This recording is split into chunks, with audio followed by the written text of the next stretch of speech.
Te whatalo whatu le nei vaenga le tae au le sua whaman malo le tātou le kiwiso le pai maurunga su tātou atunu i le nei tae au i le ala whai mai whanunga le lei i lona alofa malonga wha maoni sa tausi ai tātou whawheloi atu le nei tae au le usua au le tātou atunu i ngā ruenga i manatu o lo solonga le nei tae au i a mase tapu i ngā mau nei tua asin sina i mau tamalawa ia le ngata lea o auna le atua o lo lato matawhai o tausi ia o lo lato wala au ia manuia le nei aso i au tiute mawhaiva ma lol folau ma lol on sai pa wheloa i fōri sunga whaatonu sunga whawhengainga le tato po kalame po le tato wala ata le klopo Kingdom TV a pe fōri whaitua man na whaialo ia whaila whainga luenga sunga toina ia mese au auna le atua lo au tau wā e fola fina ngalo le atua i lungo le tato wala ata Whaatalofa fōi tātou paanga lo mai mo mai lunga le tātou Facebook Live ia whapea fōi le YouTube channel o te whaatalofa atu lo lima tu mailo au ia tā whawheiloai tā whaatalofa ma lo lava lo nsai ma lo lau te talo le nei vai aso i au mga luenga ma lo lau on nsai fōi lo whapea nana mai o au tu susia ia a o ngā lurua lau whainga luenga e ala lon fina ngalo fola e whaatalofa whamanu ia tele le atua tiute mwhaiva o tau whianga iai ia e maselo o tau nopia iai tono lea tonu ma tu tonu ia olo o iai leanga le leima le alofa le atua ia la tatu toe wheloa i ma tatu ma futa tatu po kalame peo na tu inatu ia sfolele te jas le alofa le atua langa whaalatanga mo oe mo au mo i tatu uma ina ia tatu maualo na manuia pe o na ia fola ia tau nei ia la tātou a mata se talo ia ona tātou whaalongolongo fwela ia la se mea saunua mai ai lo tātou atua ia se whaamalosi mo i tātou i le nei aso lo mātou tamai o le langi ua mātou o mai se i toe mo mori o mātou tangata mo mori le pokalame mo mori le nei aso tā lo sia i lo walofa au whia ngai lo watunu i au mga luenga tonu maota malawa lo iaina i o mātou tua asinsina o au na ai maise lo mātou atua o so tono matanga luenga ese company business o lo maua nisi business o lo leo tele ai le nei whaasalaunga e whawheiloa i ane lo mana o la tau loto i la wupu i la o ona whaatonu maise la whainga luenga o mātou paanga lunga Facebook Live lunga le YouTube channel o la tau mai moa ma la tau tatalo ma tu mai whi au tustusia whawheiloa i ma whaamanuia lau whio e mātutu ina atu le nei pokalame luma lau fia lau whaunga lau whaunianga whawhitai le avanoa e toi fua i mai wheiloa i e lunga pia unga le o le nei pokalame o loo whaunga ina whawhitai lo mātou atua e ala e Jesu ke wiso amene ma amene ia na ueru ngāri tātou tala o le tātou au tū fo i nei aso o le leo le whautanga luka nutapa sumaleiva a olona fai upu momose i whaangata sifuru whapelo na fai tawina o atu ia i riko o iane i ai whauta fo i ole tangata i ngoia sa kaio o ia ole te alona sili o le mau o fo o ia ua fia mai mo o ia i Yesu pe whapefea o ia awa ole ele mawhai ona ole moto tangata awa ole tangata sa o ia ua momo e ia i luma o ia e le la au o le suka molo e vava ifo ai a te ia a wā o le a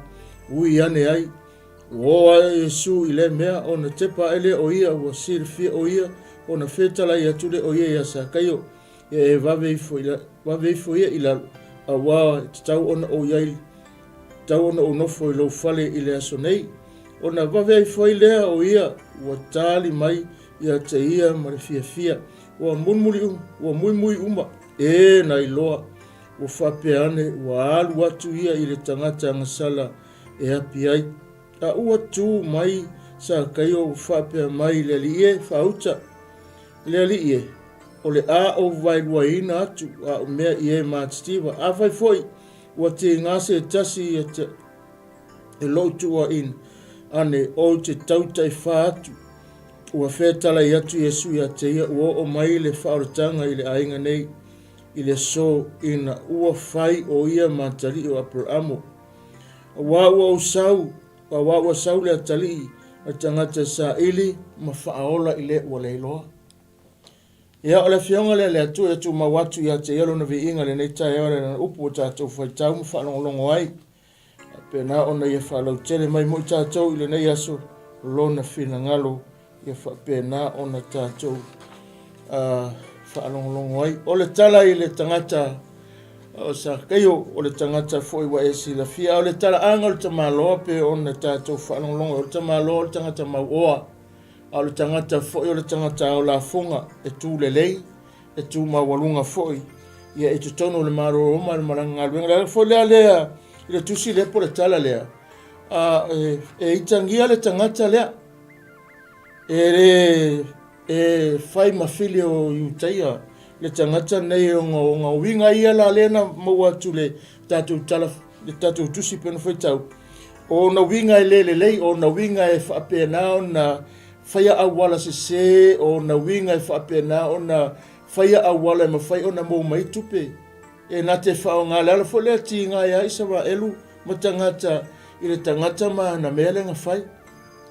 Ai, peita ia ne whamere tala tuspa ia.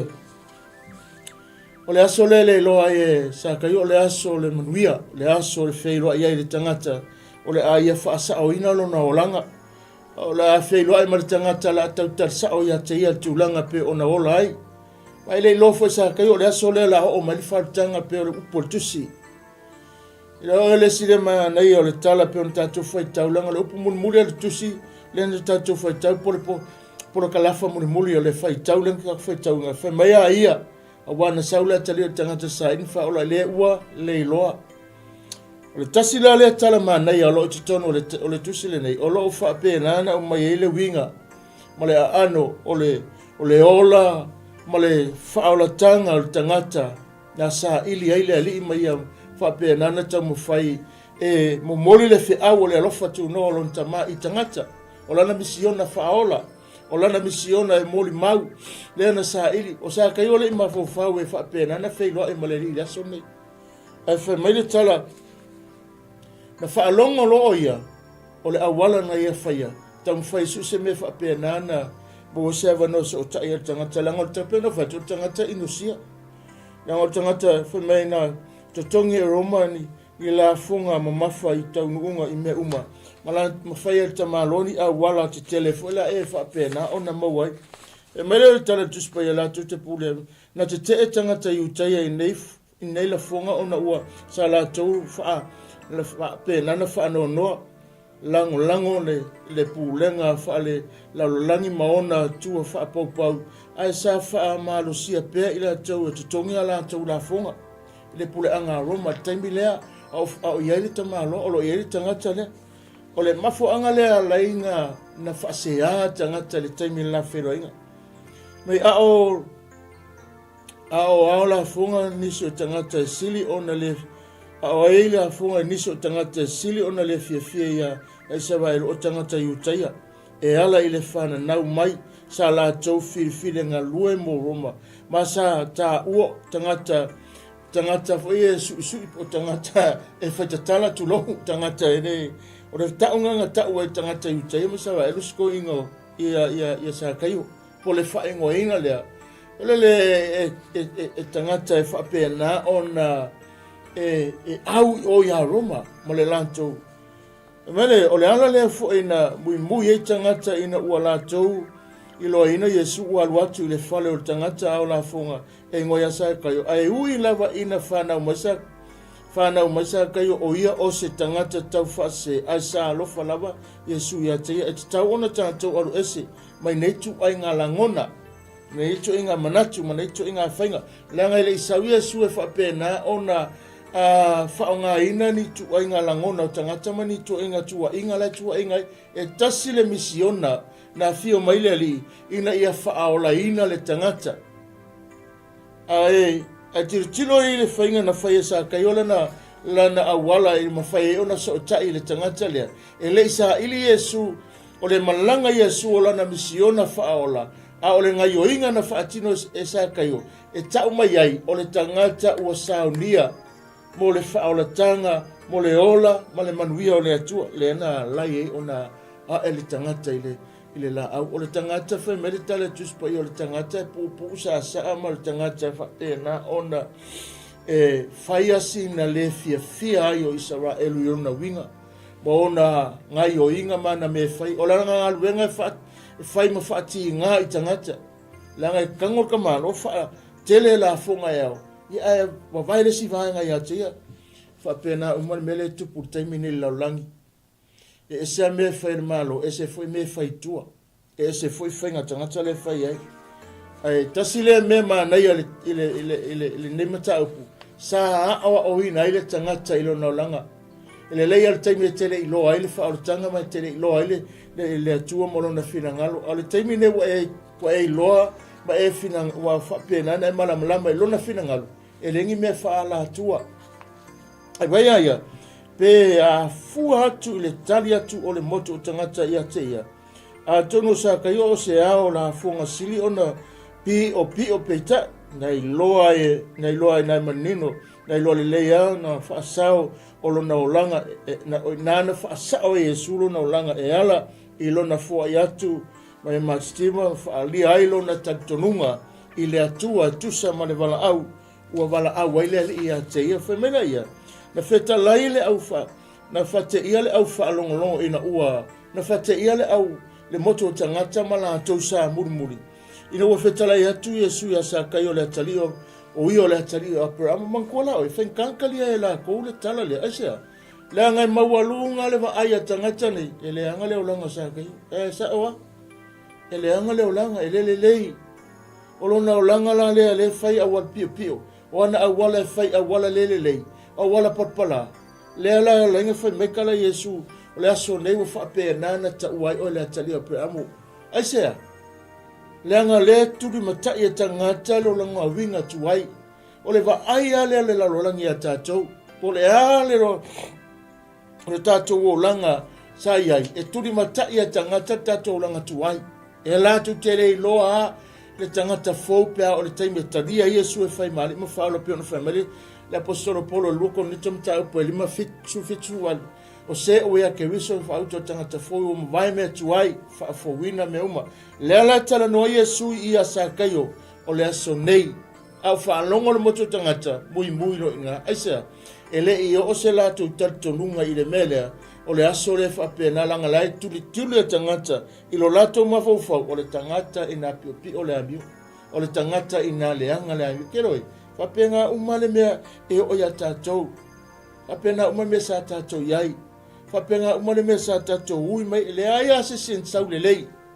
Ele anga uma tangata. Ai, o le fe au le aso le nei. O le leo le faa le tanga. O le kaime ke faa longo ai. O le kaime ka koke kalia ai. O le taimi tatou te tuina tu e tatou o langa i le femen. O nanga lue lo i e faa fou o tatou tangata. Ia reng mafua o na oti o tatou tangata tuai. Wa veta to matanga tafu sa kayola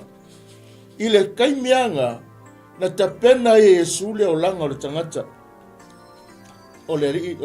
tangata nei ai o le faolaina se tangata o se mea pito sili le na ona taua ile la lolangi le ne o tato ye ile fina ngalo le atua le tangata ile nganga e tasi ali liu faolaina tu ia tangata malato tua inga o le mafaufaua nga o le lalolangi la tauia po le ale va ai mai wan menga fa mai tala tu ma tu fa tala tu sanga luanga mta pe fanga ye nga la unga pe kelu mu fa pe na fa sa pe kelu tu langa la o nga ma me umai ai fa mai le o fa sa yo ma tu su pui fe le menga o nga le tangata fe le me le wo o ye pe telu ma nga o nga la la winga le fa matalanga wo ti le tangata tuai a wo fa fo wina petelu le te petelu fa ngota a petelu sa ili ina nganga le fo la ti tilo tangata o sa kai o le tangata nga o la to wala nga tu la tilo tato vai nga o le lalo langi ia e tu si o la to lima ia oi e tu si ia e fa pena na tua inga tato a o se we a keriso tangata fo la fo le nga le talia ina tangata le tala Yesu na fa ye o le aso nei wa o mai ele fa amarianga ta wai o le tali o Abraham le tali ina e tangatani le tali ina le au falsai o le tali ina le au taia le tali ina le au ila tau ia lau whaitaulanga ma le au whailotu. A wā fo ia le o langa siuso. I le manuia na me whai. O le ata o au mai ea te tātou sā mua i le nei tai au. Wha manatu ngā le whi au o le whaolotanga Iesu. E le aise tangata na sau le lei i le mālo le. A o le winga leo o le tātou talia ina o ia. E na te whaalele ia o tātou wolanga. E le whaalele ia tātou se tupe. E le whaalele ia tātou ina tātou mese tele e maua. E le whaalele ia tātou tō anga i le lotu. Le ai, e whaalele e Iesu o tātou wolanga. E ala i lona mana tātou te whaatanga ai. A whaika ke whiawhia o le loku. Ai le suia, e le ai atu mauale o langa tuai. A o le tangata ua whanau fōwina, ua whaatanga. E renga whametala Iesu ia. Te maro wharin ko te munga le po.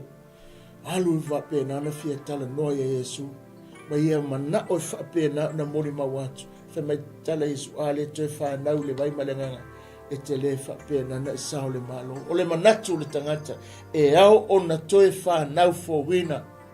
O le ale matua, o le ale lai titi, o le ale tuenga tūlanga, o ngā onga le olanga le angalo iai, ta watu ia te oe. E le aise mea ngata mai eilo na alofa ia te i tātou. Ia whalenga whai ia e fo ia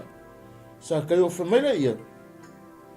O le tala, na ila mana onga sai le loto tangata lea sa kai o.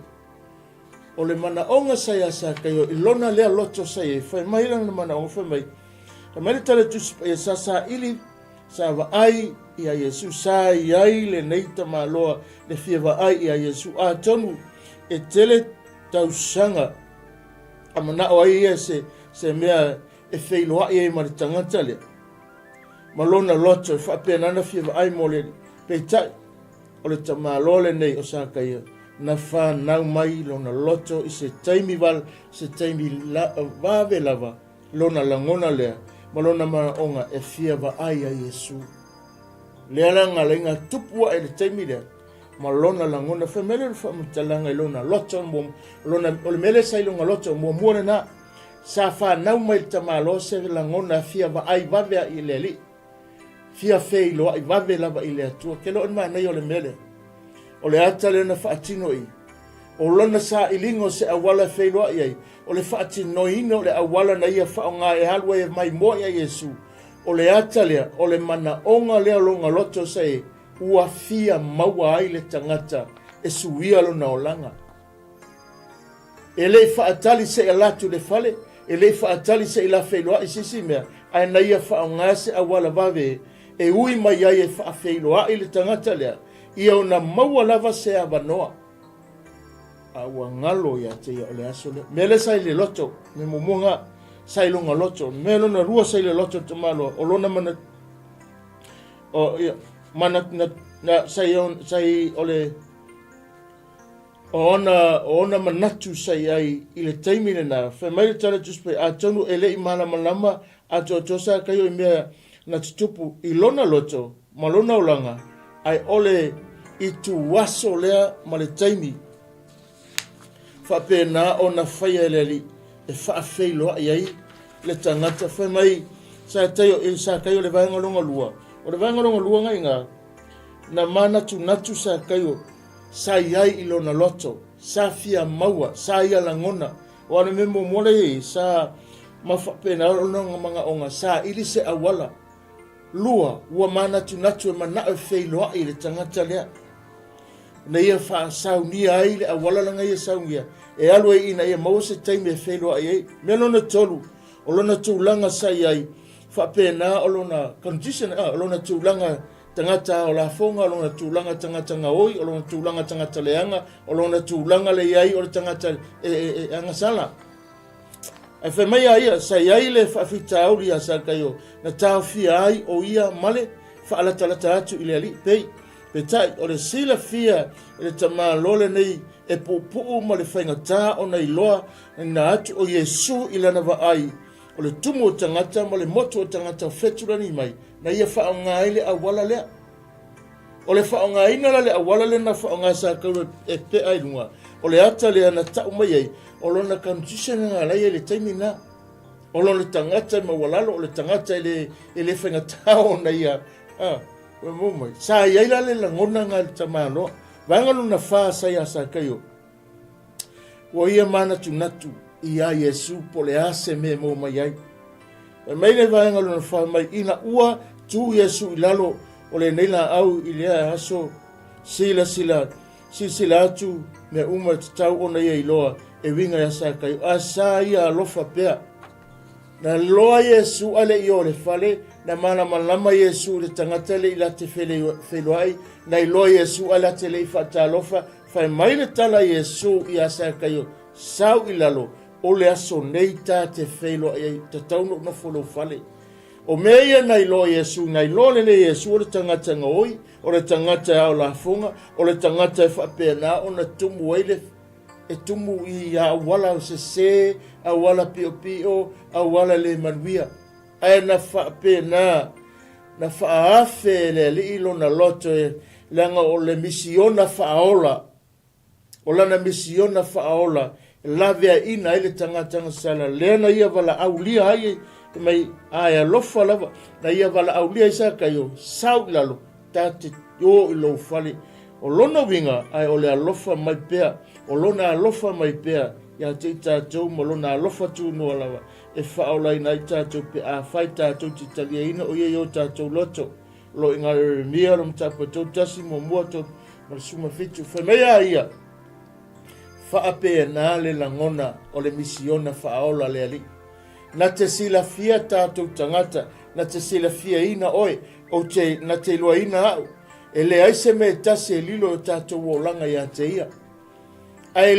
ele i ai o ia langa o lana misionga whaola mo tangata leanga, mo tangata lelei, mo tangata uma. Lea fia i masakaio. Ai ono le ngā tula wha tangata e whapea na ona tupu pea. E mui whaleanga mai e o e la sau le tangata e. O whea me la fefe e Yesu le runga ka lio le tangata whai me pio pio. Po le ale telo tangata, po le ale telo o tala tangata e whai. Ai whai mai o whapea lava o nā alofa mai le atua i le lalolangi le nei. Awina mailo na tali pere tōtasi. Ina ia le whano se tasi tangata lelei, tangata leanga, tangata maumea, tangata mauoa, tangata umalava. Ina ia maua tangata umalo. Le lawe masakaio. E tu mau pelo na alofa, tu mau pelo na ngalelei, e tu mau pelo na wha maoni, tu mau pelo na alofa ya te tātou. Mela ia, na wana aule Yesu ya te ia.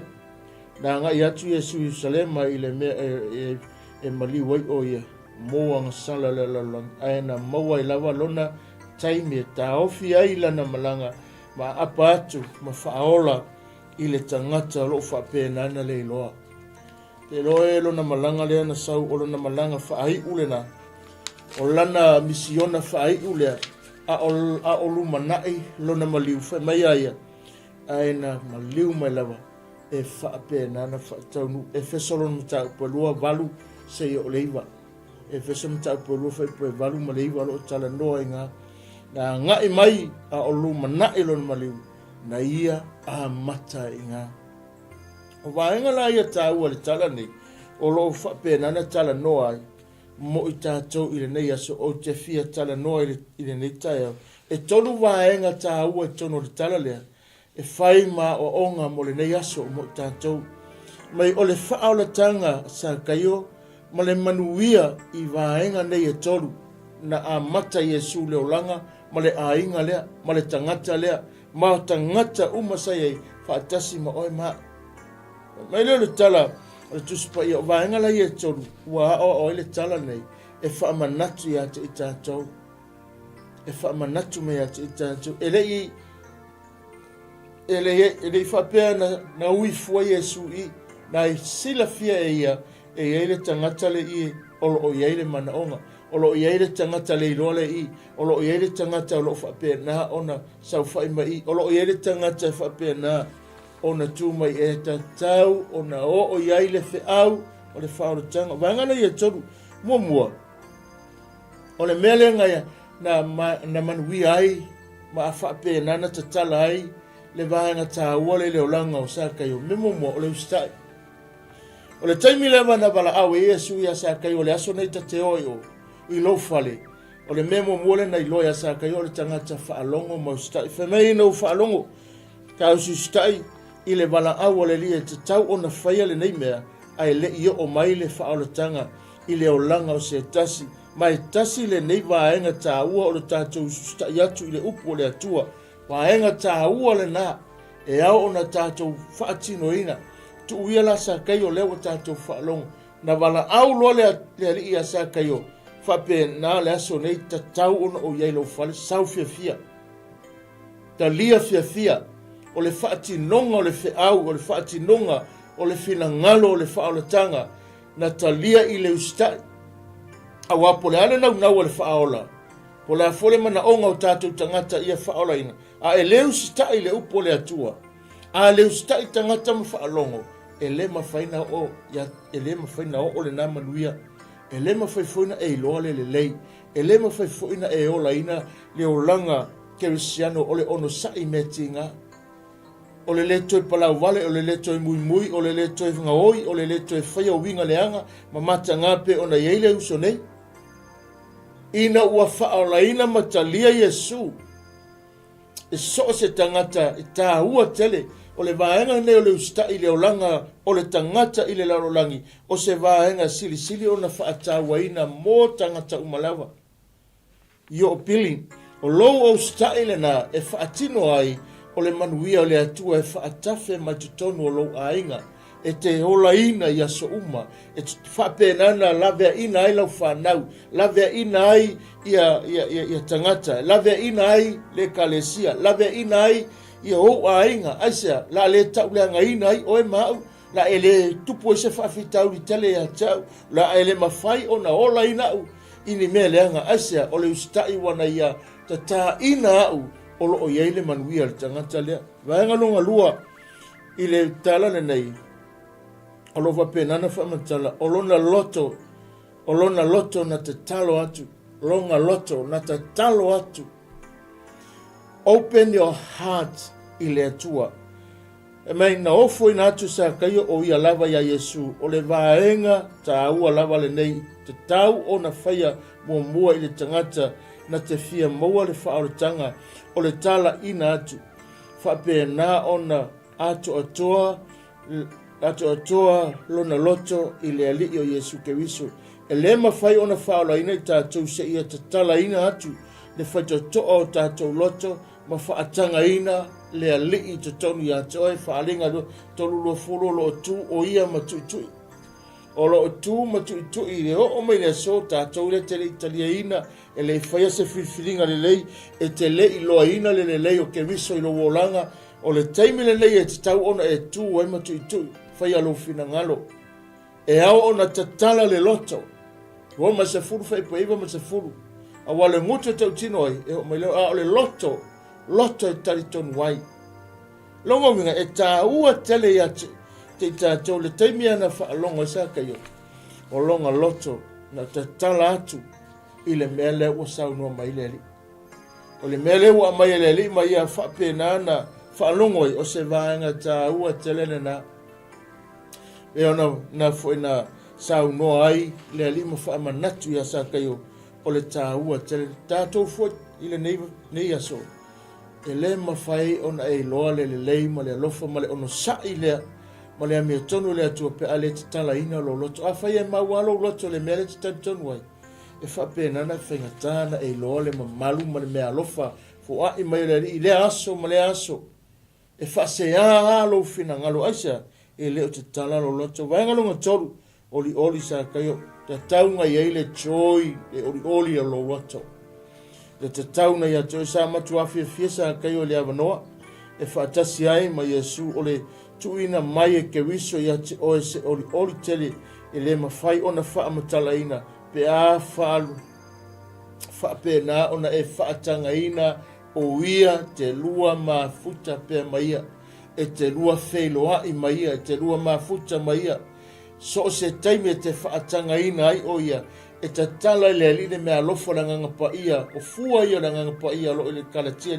o le oli, o le file mu, o le mata lofa, o le anga le lei, e whaapenana, e whaatinua. Me whanga lenga e ofo, talanga tusi anga luenga, me ofo tangata watu e pe telu le launga, ma me o tupu e fufu me so ele ia onga la tangata te loi ele mafai ele onga ona faatino le mena ai mafai ele nganga o le ali na faatino I o tatou o langa pe a fai te tala o tatou loto fa popo I male onga wa o ina I tatou fa lau te le ai le tatou mala malama I le atua malona finangalo mero le tala tusi vaenga luna tolu le I le tala le o le loto fia o le tangata le e whapena ne tarisa paia le wala awia le. Na o ya Yesu, o lona oli le wha vea Yesu mapuna vai yola ma le oli e tupu e pea I lona loto, whai ma taulanga fia ia te ia I le aso, ma le aso. So se tangata fia, so se tangata e whanoa noa, o lo fea ngai el natele o loa, le wingo le tangata lea te lo tasi le vaenga o na alofa tu noa I laulangi le tangata na te taria ina o ia na te au maia le ori le loto te me whaano noa ai na te au maia le ori a te oe se mea o whapena na whitai e te langona ina le pai mai a te oe o lana ngā luenga e ale lona mana nganga pa ia lo o whaatino ina mo oe, mo au, mo tātou uma o teime whaano noanga o teime whainga tā I whapena na e la ngona ina pea le oli o lo lato langa ngā luenga lo whaia whamauninga ne e lua o lo le whapena le whaarutanga I le o langa o le tangata lea o lo au mai e a sa kaio e me o le vaenga mo mua whamauninga o lo whapena na whamatala sa ia tau tino atu confess asa teio o le mea manea ngā sa I le langa. So si tangata lava talia Yesu e whai marima whaola, e te tau o na whaisau tau tinonga. Confess, le mea ngā leitana noa tu sa roma ngā mta pisufu e peiva pisufu. Awa e tau tino le ngutu. E tau tino le ngutu e o maile a mea tonu. Tari tonu le loto, whape nana whaola ina ilo wanganga. Aila ia o le mea mua le sa ina whaia. O lana tau tinonga, yo ane mta pumufu e peiva. Wa se ia o tau o atu I le mea tau te wala awa tua I le ali ma ta watu a o tau wanga sala o na whaala ina ilea o tau whaai loa lava e sa kaiolo na tūlanga le na o lana vaivainga o ona o langa o ana mea uma le na iwa ngā whailanga kala e Yesu o le aso nge o ke kango e kufa o mea o awe I tangata matsiva o tangata fo ina ti ngaya o wala leanga nga fai o te tauita e wha ia te ia. E maelo matala Yesu o le aso nei wha pēna nau o marimanuia per amo ia te oe. Aisea, o le tauti nonga ua ia whaia, vaenga longa lua, sa iai le suinga lea, le tangata lea, ua suia, change everything, change your attitude, change your mind, change your I lau tangata wa suia, wa e iai se o langa suia, wa whapena na oti lau tangata tuai, tangata whaamisa, e tangata sa ngaoi, o le tangata sa whaumea, o le tangata whaatupu whaalavelave, o le tangata whaamawalunga, o le tangata sa whapena o na ia whaia me le manuia, a le aso e na wa whailoa iai ma Yesu, whai mai na suia ai, le o langa o le tangata lea, o sa kaiwa mai, a whai na fio Yesu I o tātou o langa na te au maia le taimi na te au maia se taimi le lei I o tātou o langa suia a whai ele suia lo o langa e le iai ai Yesu langa so se tangata lava ua iai ke wiso whaolaina e suia lo ngā langa e te leto e palau vale a whai a le te palau vale ma e tautale upu whaamawalunga upu maso upu mamafa upu le manuia e maise nei o tātou whanau e te ina whapenana whelafo ai sa moa e whanongongo so tātou atunu I tala tangata whapenana o ao whanau I upu le manuia upu le lelelei o le kasi lea vaenga o whapena o na suia o le taimi na Yesu le o langa o tangata sui a tolo na attitude, sui a tolo na ona o langa o mea uma, whemele apostolo polo, o mea uma sa ngā ta ua o, lea ngā ina ua maua ke wiso. E se aua tala no ai paulo whapena, lea ngā ua pai moni lava le tangata lea, I te tonu o lona o langa, ma ia whaatu mawina ia te ia, se vaenga sili o na tāua i lona o langa. Lea na tupu ia sa kai o whape na fuisa moa le nei afiafi, nei auri, po le nei tai au. So se vaenga o le laulangi, so se vaenga lo e maua mai le nei afiafi, nei tala ma le nei pokalame ma le nei fe au le nei tai au. A o ola pea i tātou pua e wha ola ina fo. A lo o mau pea oile nganga o le ita ma le whaali ma le lolo, vali ma le whaamisa, e le suia. E le o iai e sui te tonu o lo so i fua ma lo uola. E te tau o na sui na mea lea. E te tau o le taimea taria Iesu, o le tangata lea wana wha fōwi na umo tātou langona. O e te oile langona wha mawalalo. Wa e loa tau tala le upu wha mawalalo. Wa e loa tau tala le upu alofa. Wa e loa tau tala le upu e whire mua i mea uma. Wa e ngangana maise ngangana e ola ile si tangata. Wa e loa ona e tau tala le upu e whape na ona tupu ai le vi inga o le atua. Asa le masani e tātou umana, tātou wola ma se o langa whaing tāwha pēnga. O mai ei, hape na fo le mea na whai e sa kai. Longo winga koe ngā olanga, me whanga i le whi au ma le whamanatu. E le te tau se kewisiano o na ola se o langa whai la piki, tu lau warenga ngana, mo i opu, tu sao ai, e le te tau se kewisiano o na ola ina se o langa wha pēnga, o mea whaala atua. Nanga o le tātou wola tuwainga, o le tātou wola tuwaina na. So se taimia i eike wiso i a te oe, e te le mawhaina e whaiangi a wala, e whapena, e ese mai whaamonianga te maua, e ese mai ma a wala wa te tala le li e soaswani e i mele tau te mana mia, a o tuainga a wala e le tala whea ngai, wa te teinga lau tala ai alu e ke alu fu mai, wa aile fu mai a whapena le isi si te masangi wharkau bai. E te wala au iei, ia sauma mai ka wala au, la lea winga le tala, la se ata manino, se iwanga nā, ua e whaonga ina se a wala whawhaingo fia, e te awere tupe na tangata, e to tongi ei lau whala au te sauma oe,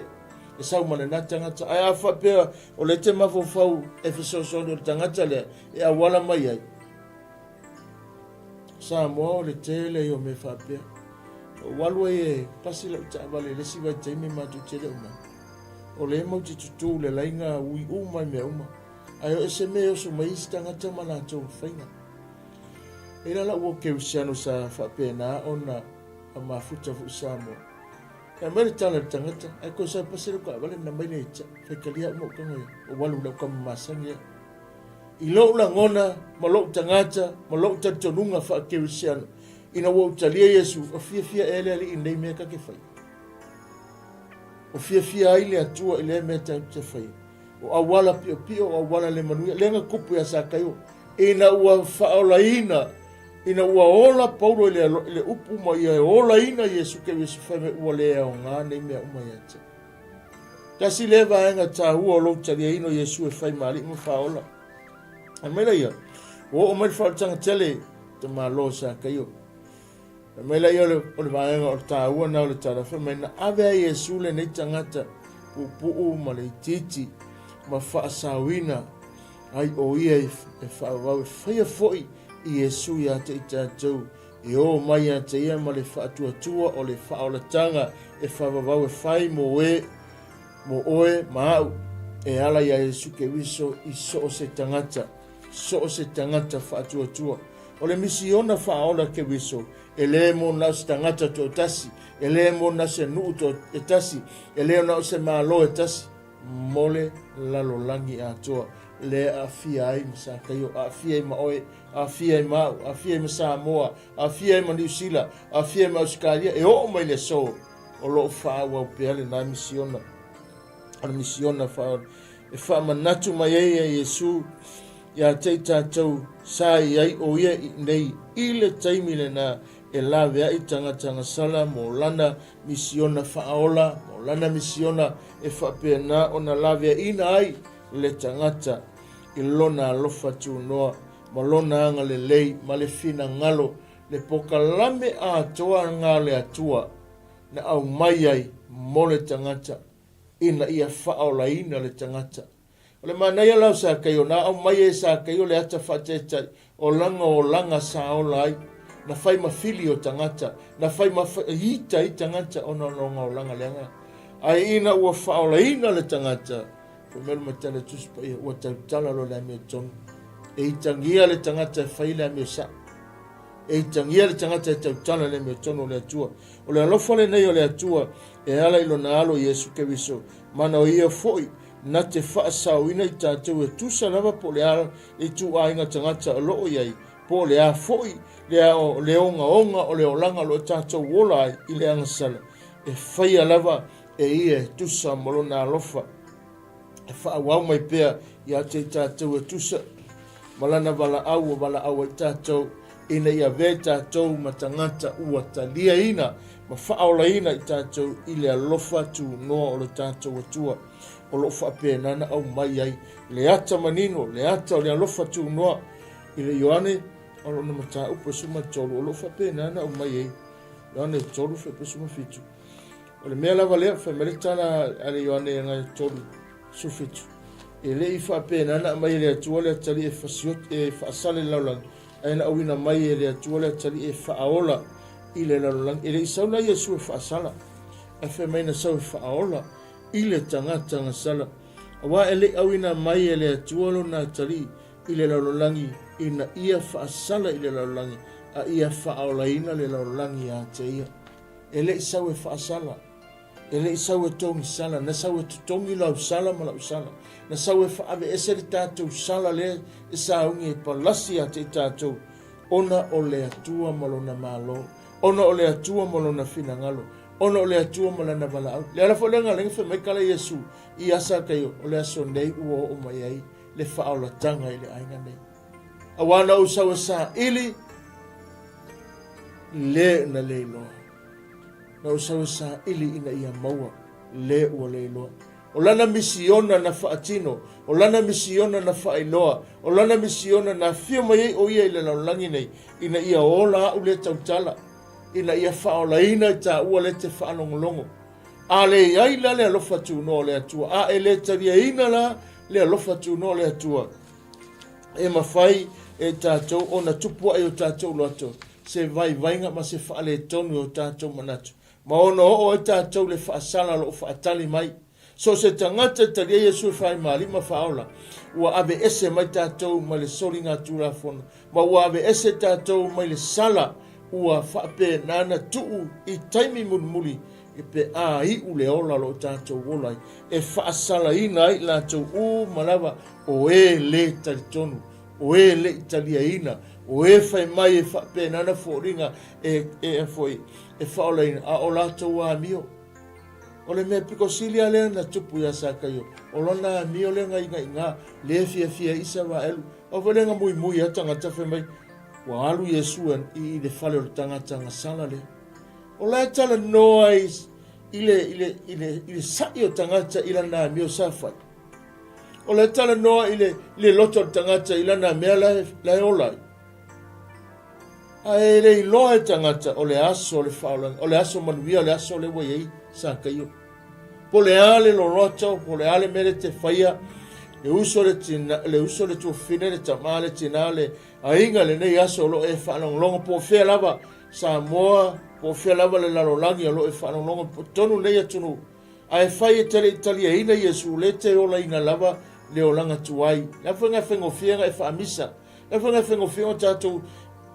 tato involved tonu o mea tutupu mai wha lavi aisa e reo ia Yesu tato olanga ai a whai e fo Yesu ua nao se whaafōringa a o le ola ina e le ioti le tangata tuai, e te le italia ina lava.